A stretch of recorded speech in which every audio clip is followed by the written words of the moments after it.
Buenos dias, Gunners Collective TV. Back at it? You already know. Like a torta with some snack cabinets. Bye up, bye up. Let's get straight to that intro.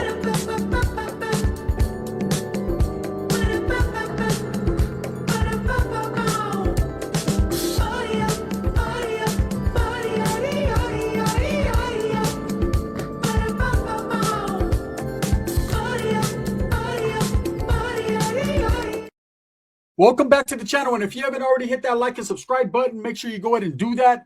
Put your notification bell on all so that way you're directed in the direction of the dope content that the gun stays kicking. And I appreciate the support. I'm very humbled.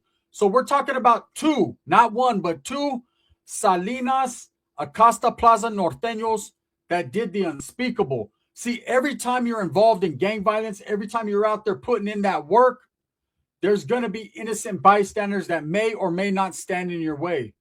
And it's not a good look to just go shooting around anyone or go shooting up apartment complexes or go shooting up moving vehicles or people and chalking it up to, hey, that's just casualties of war. See, that's always the excuse. Excuses.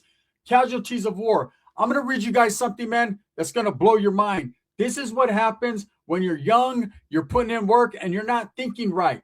You're going to have to go explain yourself because in this story, an unfortunate case of an innocent bystander, a mother being paralyzed because two youngsters wanted to go put in some work. Let me go ahead and read this to you. Salinas gang members get life in prison. Not death, but life. Maybe death too. In prison for a 2023 murder that also paralyzed a mother. Salinas, California. Two Salinas gang members have been sentenced for a 2023 murder that has also left a mother paralyzed, announced Monterey County District Attorney Janine M. Paconi. After a 3-week trial, both Abel Perez, age 26, of Salas, and Ivan Barriga, 21, were both found guilty in late January of 2025. They were each sentenced Thursday to life in prison without the possibility of parole. That means they'll never see the streets again unless laws change. They were found guilty of conspiracy to commit murder, attempted murder, assault with a semi-automatic firearm, assault with a machine gun, shooting at an occupied dwelling, and several firearm possession offenses. So they stacked cases on them. One shooting and cases get stacked. The jury also returned true findings on two special circumstances that the co-defendants murdered through lying in wait and furtherance of a criminal street gang. Meaning that it was all premeditated. They waited to an individual came outside, or they waited till they had an individual cornered, basically set up. Yeah, they're through. On the morning of May 20th, 2023, Christian Jimenez, 21, and his 20-year-old friend were working on Jimenez's new car in the parking lot of an apartment complex on Garner Avenue. At exactly 9:55 a.m., both defendants drove past Jimenez and John Doe and planned to shoot them, even though neither had any gang ties. The pair drove past the apartments at least 2 more times and parked around the corner. Perez and Barriga walked on foot to the apartment complex parking lot where Jimenez and John Doe were now seated in Jimenez's car. Perez and Barriga fired 33 rounds. 25 were fired by a machine gun used by Perez per Paconi. Jimenez was killed by the gunfire. Doe was struck and several bullets hit occupied apartments. One bullet hit and paralyzed a nearby woman, 40-year-old Lucia Godinez, making breakfast for her children. How sad is that? She's up early, making breakfast for her kids, innocent bystander in her own home, and she gets shot and paralyzed. After the shooting, Perez and Barriga ran to a nearby apartment complex where a nearby resident observed and saw Perez place a firearm in an electric box, and Barriga discarded a hat in a garbage can. Officers collected these items, and subsequent testing on his hat revealed Barriga's DNA. Both defendants were facing a mandatory life without parole sentence at the February 20th, 25 sentencing. Crazy, right? So a lot of lives get lost. You have 2 individuals that are shot. One barely survives. The other one's dead on the scene, not gang members. Probably had that look. Probably were into the culture, the lowrider scene, or maybe even were gang members. And of course, the news is going to make them out to be that they're not. You always notice that when there's news, it's always these guys were not gang members. Like the gang members are always making mistakes. Well, I'm going to tell you right now, if you are a continual habitual mistake maker, you're probably not in the right game. because there's no room for error. When you're talking about taking a life or doing something like that, there is absolutely no room for error. So what's going to happen next? These two guys are doing life in prison without the possibility of parole. Now, being young, active gang members, they're probably going to either go two ways. Either they're going to get there and realize it ain't everything that it's cracked up to be. It's not everything that they thought. They're not achieving what they thought in life, and they're probably going to roll it up. They're probably going to say, you know what, that's it. Or they're going to get that look that could only be described by people who've done time on level 3s and level 4s, lifers. You know, there's a look. It's that Michael Myers look, that darkness in the eyes, the look of hopelessness, the look of no fear, the look of desolation, desperation, and I give up, and anyone can get it. And if you see anyone with that look, I advise that you turn around and you get away fast. You know, I advise that you do the P-face baby and do the little Azale and get somewhere. Because if you don't, you're probably going to be the next victim. See, I've met a lot of people doing time in prison that had that look. I, for a little while, had that look. Shouldn't have never had that look because I was never in a position to possess that look, but I did. And that look is the look of I give up. I'm done with the streets. I'm no longer a part of that life.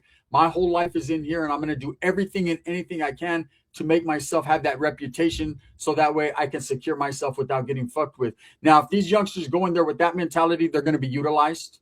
They're going to be put on frontline status. They're going to do a gang of pegadas until ultimately one or two things is going to happen to them. They're going to die the same fate that they do by the, you know, you live by the knife, you die by the knife, or they're going to end up falling out of favor, taking their own lives, things of that nature, man. It's nothing good comes of it.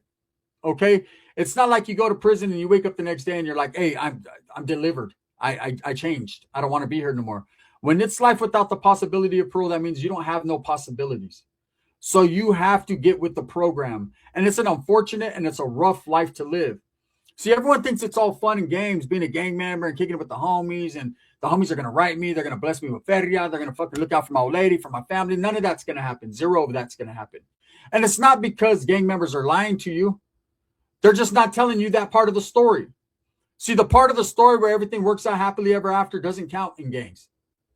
Nothing is ever happily, but it is ever after. Them guys will be doing time ever after. You know, you have a woman that had children that was cooking for her children. And she is now paralyzed. And what's the excuse for that? Hey, homie, she was at the wrong place in the right time. No, you were at the wrong place at the fucking wrong time. She was in her home where she belonged, taking care of her children. And you wanted to cruise by and kill people just because you might not have liked the color they were wearing or the way they looked. Or maybe they were the opposition, but there's a time and a place for everything. Maybe they felt that was the time and the place. And unfortunately, other people got victimized in the situation. Now, are they going to go to prison and have to answer for that woman being paralyzed? Unfortunately, that's not the way it works. You know, if it was children, maybe so. But there wasn't no drive-by. They did nothing in the eyes of gangs that seemed wrong. They put in work on what they consider to be enemies. Now, if it was just innocent bystanders, so be it. That's an unfortunate so be it, but it is what it is. You know, I'm not going to lie to you. Salinas is a very gang-related city. Okay, it always has been. The Vatos from Salas, the Norteños from Salinas get the utmost respect. And look, not all of them deserve it, but all of them get it up until a point that they fuck it off. That doesn't mean there aren't some degenerate-ass fucking characters out of Salas or that they only produce solid, active homeboys. Just like any other city, there's good guys and there's bad guys and there's bad guys pretending to be good guys, right? It's just how it is. But Salinas is notoriously known for being, I guess you would say, the stronghold for an organization, the stronghold for the Norteño movement. It always has been. Salas and San Jose simultaneously and side by side. Places like Watson, Gilas, the whole Salabo area is notoriously known and given the utmost respect. Every time I was locked up with homeboys from Salas, they were solid, educated, knew exactly why they were doing what they were doing and how to do it and how to do it. And that's just how that went. Gangs like Salinas, Marqueta, Islas Casitas, Boranda, Acosta, Plaza, the Bahamas, all these different groups in Salas, man, have been known. Now, the Barrio Acosta Plaza is old school, right? Not as old school as the Fruit Stand Gang, but very old school. And they have been in the news a lot lately. There was an indictment that went down. There were several Boranda boys and Acosta Plaza boys that went down, and that murder squad indictment, you know, when they caught all those guys who were out there hunting Sureños and Southsiders. And just, the Salad Bowl's always been a vicious place. And you wouldn't understand unless you've done time with those individuals or grew up there. But it really is a treacherous spot. Now, as far as a community, it is a tight knit community. They take care of their own. There's a lot of tradition, rich traditions in Salinas. Being the Salad Bowl, there's a lot of fameros, a lot of farm workers, a lot of culture. It's a city in the middle of fields where there's a lot of raza, okay? But it seems like everywhere where there's a congestion of raza, where there's a lot of gang violence. There's a lot of hatred. There's a lot of disloyalty. There's a lot of moves being made behind the scenes. And it's so unfortunate for the people, man, that are out there hardworking, because it leaves a bad taste in the mouth of the community. These are two more individuals I'm sure the community could do without, but they are two sons of Salinas. They made mistakes. They were taught a certain way. When that's all is gang violence and protecting your own and standing on what you believe in, how can you hate on that if that's what a person truly believes? Now, we know it's not good. We know nothing good comes out of it. We got two guys that will never see the streets again, never be able to have kids, never be able to see their kids graduate, never be able to have any of that. If they do get a wife, it's either going to be another man or, some chick that they knock off fucking the internet with a bootleg cell phone, right? It's an unfortunate life to live. Everything is slow paced. Everything is going slow. Now, as far as the other victims, we have a mother now that can't wake up in the morning and feed her children. She's going to be paralyzed forever. She's not going to be able to dance with her daughter or her son at their wedding. She's not going to be able to do a lot of things, all because she was in her home taking care of her kids. There's no level or measure or amount of gangs that could ever tell me that that's cooler than fucking being a mother taking care of her kids, putting in that work, being a good person. You have to think about these things. Now, this is an isolated situation. This happened, and I'm sure they didn't mean to hit the woman. They weren't victimizing the woman. They thought they were victimizing other gang members. Unfortunately, those guys happen not to be gang members either. Just guys working on their cars trying to get somewhere, and now they can't get nowhere. Because you had two guys who wanted to play that gangster role. They wanted to roll around the apartment complex a couple times and shoot somebody. Like I said, man, Salinas, I've always had the respect for it. But now that I look back in hindsight, where was my respect misplaced? Now, I respect all men, all women. I give everyone theirs until they disrespect me, and then they get what they got coming, right? And like I said, I got a lot of personal friends from Salinas, did time with Salineros, did time with authors from Salas, and it was always, they were just righteous, solid homeboys. But now thinking back on it, a lot of them were in there for murders, killing other brown people. Not necessarily Southsiders either. A lot of other Norteños, a lot of mistaken identities. It seems like this grip that this Norteño movement, that every gang has on city of Salinas, because there are Southsiders out there, not very many of them, but they are out there. They've been out there for decades, right? But this grip of gang violence that holds Salinas in the stranglehold, right, makes people think that they have to be harder than everyone else. They have to put in more work. Same could be said for Vatos from Sacra and Sanjo. When I was younger doing time, man, I despised a lot of homeboys from Sanjo. I had some good homeboys that I met through there, that I met personally. They were cool, but I despised the majority of them. And the reason why is they always thought they were more elite, more better, because they came from a bigger city with deeper and darker roots when it comes to gangs and longer traditions. And people like myself that were from the Central Valley, the 209, right? We were looked down upon. We were looked like fameros, like if all we had was country and kept our shirts on or something, right? That wasn't the case. There was a lot more trash coming out of the bigger cities than there was the smaller cities. It's just we weren't recognized because we were a smaller town. It's kind of like when people sue the gang, when they talk about fucking Tommy Guns from Pixley. A lot of the times you can't say really nothing bad about his character other than he can't rap worse shit, right? Sounds like Dr. Seuss. But there's always people talking about his town's this small. His town's this small. How can you be gang? Look, man, I met a gangster from every single town in California, right? And believe me, some of those smaller ones were harder than the rest. So you can't judge someone because they come from the cornfields. Because, remember that movie, Children of the Corn? You know what I mean? Them motherfuckers was killing everything moving.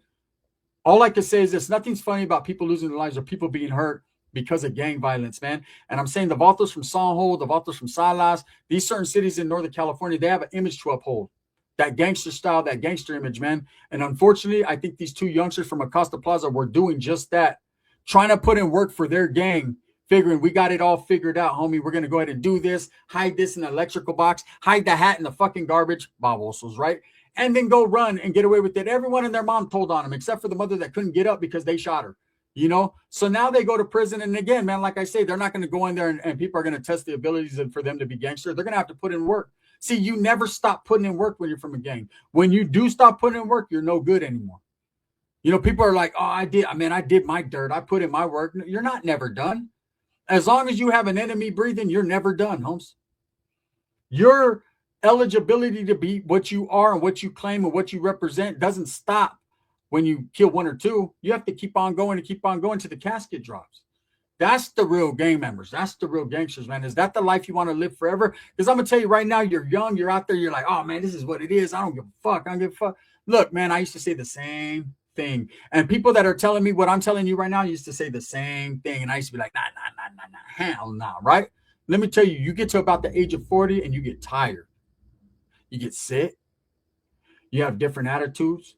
You're thinking about family. You're thinking about the children, all the mistakes you've made along the way. And you're like, damn, it's not that I don't love the homies anymore and I ain't got love for the cause and I'm not down and shit, but that other Vato over there with his kids, just because he's wearing a blue rag, man, I ain't even mad at him. Shit, I'm trying to go to Knott's Berry Farm too, right? So you start having different ways of thinking, but unfortunately for these youngsters and a lot of this new generation that are just crazy and don't give a shit, they're not getting a second chance. See, luckily we had the California Youth Authority. So as minors, we're going in and out of the California Youth Authority. And some were learning their lessons, some were on their way to prison. I happen to be one of those ones that never learned a lesson there, went to prison, took all the lessons I did grasp and utilize them while I was in the penitentiary. And then when I get out, I kind of go back to my ways of thinking, right? And I understand that the mistakes I made, I'm not trying to make again as an adult with responsibility.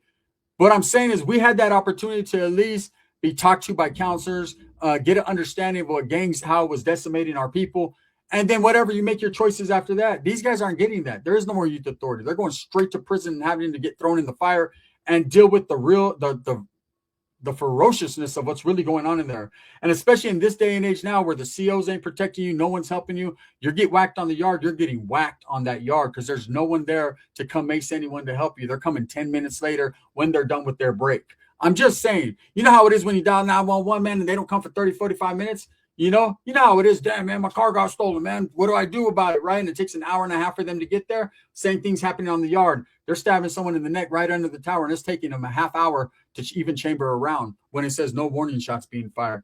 I'm just saying, man, this is an unfortunate story of two more youngsters that have lost their lives and three innocent victims, one that lost his life and two that damn near did. You might as well consider the mother being paralyzed, losing her life, because life has changed for everybody. And that doesn't just stop at the door of the gang. Even the Vato lost two good homeboys, right? Hey, what's everyone going to say? Damn, them homies are with it, bro. They shot everything moving. They put in work. 2 weeks later, hey, this old lady got a big old bud, huh? That's how it be. I'm just trying to tell you guys. Anyways, with that being said, I'm not trying to slander the gangs and talk bad about them, but I'm going to keep it real about them. See, I was once that. I lived that. Listen to me. If you're thinking about joining the gang, I'm not trying to poison the manpower and do all that shit. This is different from that. I'm just trying to say, if you're going to make your moves, think before you do what you do. If you want to join a gang, do you. I'm not here to stop you. I'm not your father, right? Or your mother. But I'm telling you right now, man, think about what you do before you're doing it. And just don't think about tomorrow. It's like, hey, man, I got money burning a hole in my pocket. I'm going to spend it all today. And then you're going to be broke tomorrow. Think about the future.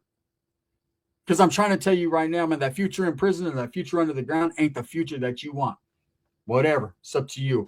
With that being said, thumbs up or thumbs down. Heavy's going to be the head that wears the crown. I'm going to continue to struggle, and strive for what I honestly and truly believe in. That's the betterment of all people, man. This video is sponsored by Vato Liquors out there in Turlock, California. Look at someone who's really doing what he wanted to do in life, man, and making waves for the community. Go tap in with Vato Liquors, man. Go show some support to Lali. Also by Sticks and Stones Yard Service out there in Tucson, Arizona. Another person, man, from the Raza community that's trying to make a better way for him and his, man. Go support that. Thank you, guys. I appreciate you. This is the gun. Don't worry about me. I'm going to keep doing what I do. Bang, bang.